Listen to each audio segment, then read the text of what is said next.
Okay, welcome everybody to the first installment of Forester Fridays. A lot of people have been watching my Subaru series. You know, I put the playlist under Subaru and they tune in just for the Subarus. And usually it's a Forester for us because that's what we have. And our daughter actually has the same car.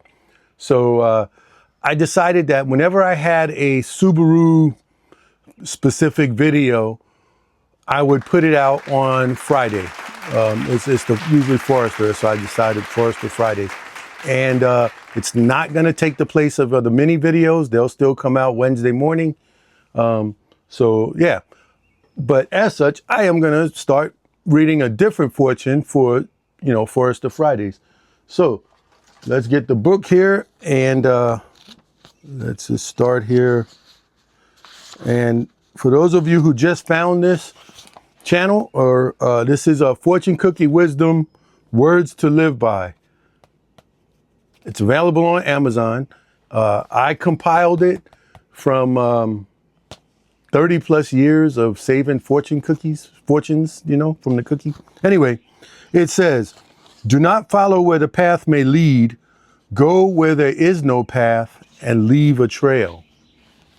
Do not follow where the path may lead, go where there is no path and leave a trail. So that's a good one.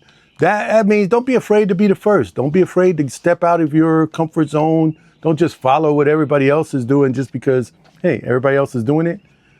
Go where you want to go. Be bold, step out, do some things. And hey, inspire the guy or the next person behind you to step out of their comfort zone and do something. Anyway, that's what I get from it. I don't know what you get from it, but we'll put it here. It's going to fall. Anyway, today, I just want to go over real quick. I got a wasp flying in here with me, and I really don't like wasps. Anyway, I want to go over something real quick. My daughter's neighbor has a 2017 Subaru Forester. She had the lights that we had on our Forester, the transmission, different Three Amigos. I don't know what you called all the lights. Downhill assist, the temperature, trans temp. Oh, oops. Sorry about that. I left my multimeter on. Anyway, so she had all those lights, but she had a mechanic. And when Candace, my daughter, told her that she also had those lights and I fixed it, she said, well, her mechanic was working on it and initially charged her some money and changed the catalytic converter. Don't know why, but didn't solve the problem, but still charged her the money. And she had got new tires as well. But that was $2,500, $2,800. I don't know exactly. She showed me the bill, but I didn't want to get into our personal business. Anyway, then next, which I told her to tell her mechanic what the problem was, 9 times out of 10 or 99 times out of 100, what the issue is with these CVTs and the solenoid. So he ordered her a new whole solenoid package from Subaru. I think he got it from Subaru, but the whole package, and it was $1,500 in addition to what he already charged her. Now, I changed ours. I just changed the solenoid that was the questionable solenoid. That's 60 some odd dollars from Dorman, and some manual labor and a couple. I also did fluid flushes, and you'll be able to. There'll be a window comes up, or there'll be in the description there'll be a thing where you can go back and look at it. But yeah, so I fixed it. $250. You need a gasket and 2 O-rings. Excuse me, a gasket, 2 O-rings. And if you're not flushing or changing the fluid out of draining it and putting new, you only need a half a quart of CVT fluid. And I would suggest getting CVT fluid from the dealer. I would suggest using, Subaru genuine CVT fluid. And, but the Dorman and the gaskets and stuff, I get them from Subaru. But the Dorman solenoid, I bought it separate. Anyway, so I got her old part because he changed out her whole valve body. So I asked her if he, didn't keep it and turn it back in for a core, could I have it? And she said, sure. So she gave it to me. She gave it to Candace. I picked it up this past weekend and I did the test. Yeah. One bad solenoid, 60 bucks. So far, she's into them a good, almost $5,000, I guess. But I don't know. Anyway, I just want to show you how I test everything and why. So let's go look at that. So here's the valve body from my daughter's neighbor's Subaru Forester. It's a 2017. I'm not sure of the mileage, but that's pretty much irrelevant. She had her mechanic. First, he fixed the one thing and it didn't fix the car. She still had her lights on, transmission lights. He changed the catalytic converter and something else. I think he charged her somewhere in the neighborhood of $2,500 to $2,800. But she also got new tires, all 4 new tires, mounted and balanced. So anyway, then when the lights came back on her way home, she called him back. She asked me because she knew I fixed Candace's, my daughter's, and I told her what it was. She told her mechanic. He ordered an entire valve body and charged her, I believe it was $1,500, along with, I guess you get the gaskets and the 2 O-rings, the one gasket and the 2 O-rings. Anyway, I asked her if he was going to give her part back, her used part, because these can be have a core charge, but they didn't. So he gave it back to her and she gave it to me. I just want to show my meter here. Let me see if you can see that. Let's see if I can pop this open here. See if you guys get a view of that. Yeah, you can see that pretty good.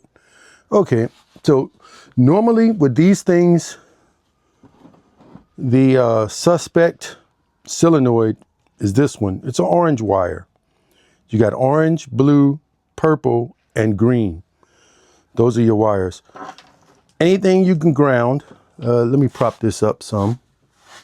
We'll use this tape here. This will work. Okay. Can you guys see that pretty good?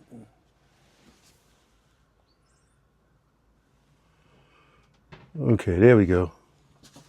Okay, so you can ground on any part of the body. I'm just going to hold the black lead on the ground. And this is just a regular multimeter. Nothing fancy, nothing,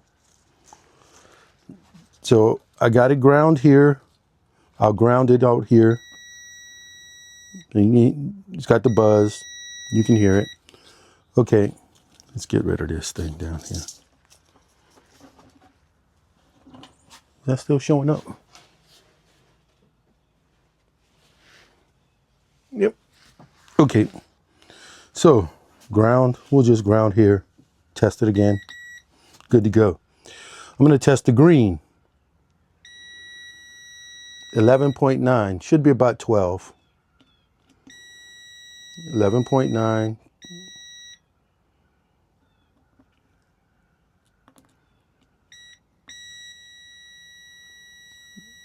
So it's showing at 12, 11.9. That's good. Purple. 12.2 within spec. Blue. 11.8. Now this one should be 3.5 to 5. Let's see what we get. We got nothing. Zero. Zilch.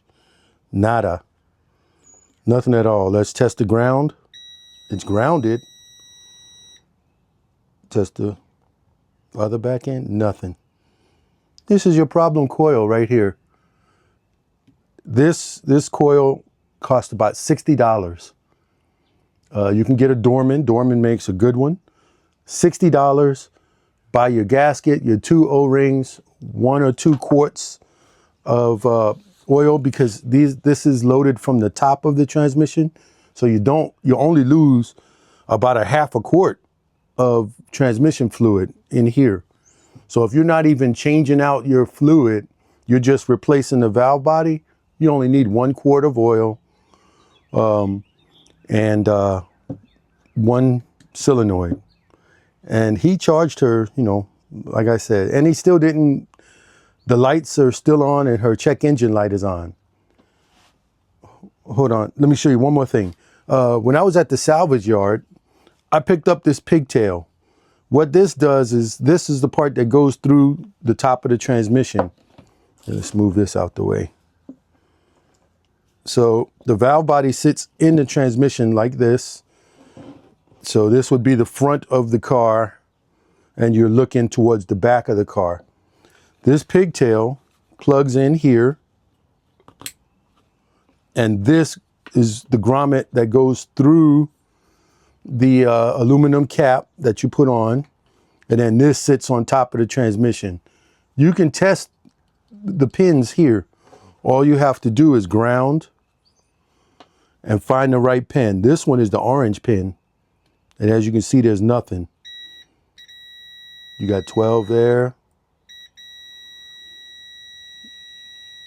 That's, so I got the pigtail so that I can make myself a color chart, and I can make a location chart. So if I ever need to go get another one or test one, I'll know which solenoids go to which pin. That's the only reason I got this, for testing purposes. Okay. I know he replaced her entire valve body and put everything back. She still has a check engine light, and I'm not sure if she has the transmission lights or not. Candace, my daughter, just told me that, you know, she's still not, her car is still not fixed right. I don't know if he did the relearn procedure as, you know, required by Subaru, or if he did the, you know, when you put it in drive for a while, 3 seconds, it relearns, then you go to park, reverse, drive, all that stuff. I don't know if he did all of that. I don't know if he replaced the 2 very important grounding straps, grounding wires that you have to remove in order to change this valve body out. I don't know any of that. I'm not getting involved.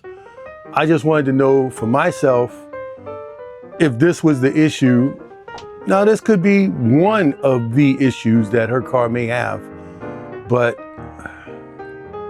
anyway, I'll leave it at that. All right, I'm gonna call that one, you know, just a quick, you know, a quick update on her car. These solenoids, if you got these problems, check that first solenoid first, you know, save yourself some heartache, some trouble, some time. And if you can do it yourself, do it yourself. Anyway, this has been Forester Friday. So the first one. So I want to thank y'all for watching, all the Subaru people who tune in. Whenever I have a Subaru related video, it'll still be under the Mini, but it'll be coming out on a Friday. And it'll be called, I'm going to call them Forester Friday. I almost did Subaru Saturday, but, you know, I don't know. We only have Foresters. My son-in-law's car, it's too new for me to work on. So he's still under warranty, his Crosstrek. So maybe if I start doing that, I'll have to change it to Subaru Saturdays. All right, I'm going to get out of here. Thank y'all for watching. And hey, enjoy your Subarus.